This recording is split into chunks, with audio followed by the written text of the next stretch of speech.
The moment that first puff of smoke hits your tongue, a silent, invisible chain reaction ignites inside your chest. You don't feel it yet, but your biology is already pivoting from a state of balance to a state of high alert emergency. Most people think 30 days isn't enough time for real damage. They're wrong. Within 60 seconds, your heart rate spikes, your blood vessels constrict, and your blood begins to thicken into a sludge-like consistency. You are literally suffocating your cells from the inside out, and by the end of this month, your heart will have beaten 30,000 extra times just to keep you from collapsing. Over the next 20 minutes, we are going inside the living, breathing architecture of the human body to witness exactly how 30 days of smoking rewires your cardiovascular system in a cinematic, biological war for survival. Seconds after inhalation, the carbon monoxide in that smoke performs a high-stakes hijacking. It enters your bloodstream and begins a process called competitive binding. Think of your red blood cells like a fleet of delivery trucks designed specifically to carry oxygen. Carbon monoxide is the ultimate stowaway. It kicks the oxygen out and takes its seat, binding to your hemoglobin 200 times more effectively than the air you need to survive. Your heart feels this betrayal immediately, because your blood is suddenly carrying less oxygen. Your heart has to work harder to compensate. It ramps up the RPMs. Within 10 minutes, your heart rate spikes by up to 20 beats per minute. This isn't a workout, it's a stress response. Your heart is sprinting while you're just sitting on a park bench. But while the heart is racing, the pathways ahead are narrowing.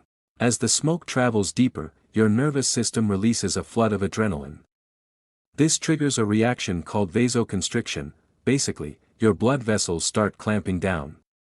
Imagine trying to force the same amount of water through a garden hose that's suddenly been stepped on. This is where the tension begins. Your blood pressure climbs as the heart pushes against these tightening walls. By the end of day 1, the delicate lining of your arteries, the endothelium, is already under fire.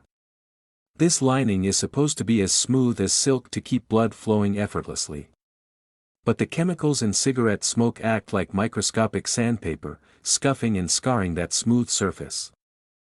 This creates a sticky environment where things that should slide right past start to catch. But this is only the first 24 hours. What happens when this cycle repeats for a week is where the internal landscape truly begins to change. By day 7, the chemistry of your blood itself is fundamentally different. Your body, sensing the chronic lack of oxygen, starts overproducing red blood cells to try and keep up. This sounds like a good thing, but it's actually a recipe for disaster. This process makes your blood thicker and more viscous. Think of it transitioning from the consistency of water to the consistency of maple syrup. Your heart is now pumping sludge through vessels that are chronically narrow. This is why you might start feeling a slight tightness in your chest or a quicker loss of breath during a flight of stairs. Your coronary arteries, the small vessels that feed the heart muscle itself, are now under constant pressure. If these vessels don't get enough blood, the heart muscle begins to starve. But the heart is resilient. It fights back by contracting even harder, thickening its own muscular walls. This sounds strong, but a thick heart is a stiff heart, and a stiff heart is an inefficient one. Crossing into day 15, we enter the phase of systemic inflammation. Your immune system is now fully convinced that your lungs and heart are under attack. It sends out white blood cells and inflammatory markers like C-reactive protein.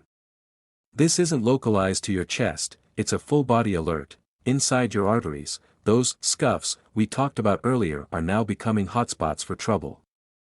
Because the blood is sticky and the walls are damaged, fats and cholesterol begin to snag on the arterial lining. This is the very beginning of atherosclerosis, the buildup of plaque. In just 2 weeks, you've gone from clean, open pipes to the early stages of a biological clog. And here is the catch: once this inflammatory cycle starts, it's incredibly hard to switch off. Even when you aren't smoking, your body is still in repair mode, but it's a repair job that's being sabotaged every time you light up. By day 21, the relationship between your lungs and your heart is nearing a breaking point. The alveoli, those tiny air sacs in your lungs where oxygen enters the blood, are becoming coated in a thin layer of tar and soot. This creates a physical barrier.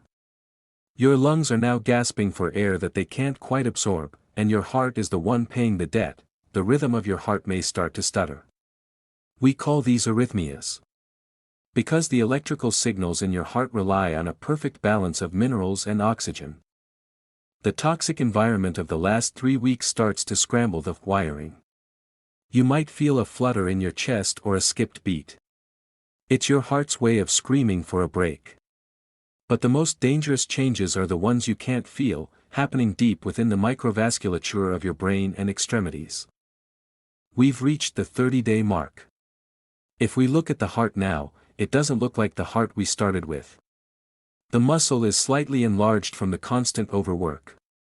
The coronary arteries are showing visible signs of stress.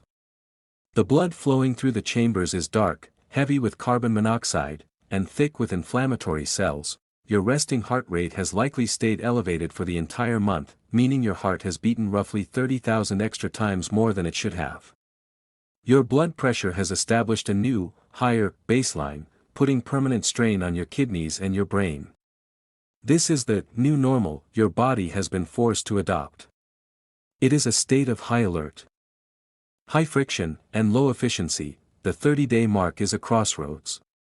The damage we've seen, the thickening blood, the scarred arteries, the oxygen debt, is significant, but the human body's capacity for regeneration is nothing short of miraculous. The moment the smoking stops, the healing begins. Within 20 minutes, your heart rate drops. Within 12 hours, the carbon monoxide levels in your blood return to normal. Within weeks, those sticky blood cells start to behave again, and the inflammation begins to cool down.